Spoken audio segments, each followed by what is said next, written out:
के सामने canvas school की तलावत करूँगा। जो ताला के पर्दे में रहता है वो कादिम के सहमी सुकून करेगा। मैं खुदावन के बारे में कहूँगा, वही मेरी पनाह और मेरा गढ़ है। वो मेरा खुदा है जिस पर मेरा तवक्कुल है, क्योंकि वो तुझे साथ के फंदों से और महकी हवा से छुड़ाएगा। वो तुझे अपने परों से छुपा लेगा और तुझे उसके बाजों के नीचे पनाह मिलेगी। उसकी सच्चाई ढाल और सुपल है। तू ना रात की आफत से डरेगा, ना दिन को उड़ने वाले तीर से, ना उस वबा से जो अंधेरे में चलती है, ना उस हलाकत से जो दोपहर को वीरान करती है। तेरे आसपास 1000 गिर जाएंगे और तेरे दाहिने हाथ की तरफ 10,000, लेकिन वो तेरे नज़दीक न आएंगे। लेकिन तू अपनी आंखों से निगाह करेगा और शरीरों के अंजाम को देखेगा।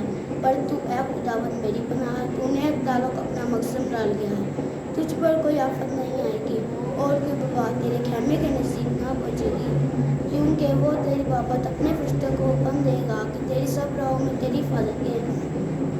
वो तुझे अपने हाथों पर उठा लेंगे ताकि ऐसा ना हो कि तेरे पाँव को पत्थर से ठेस पहुँचे। तू शेर बब्बर और रिफ्ती को रोनेगा, तू जवान शेर और रस्ता को पामाल करेगा। चूँकि उसने मुझसे दिल लगाया है, मैं उसे छुड़ाऊँगा, मैं उसे सरफराज करूँगा, क्योंकि उसने मेरा नाम पहचाना है। मैं मुसीबत में उसके साथ, वो मुझे पुकारेगा और मैं उसे जवाब दूँगा। मैं मुसीबत में उसके साथ रहूँगा, मैं उसे छुड़ाऊँगा और इज़्ज़त बख्शूँगा। मैं उसे उम्र की दराज़ी से आसूदा करूँगा और अपनी निजात उसे दिखाऊँगा। आमीन।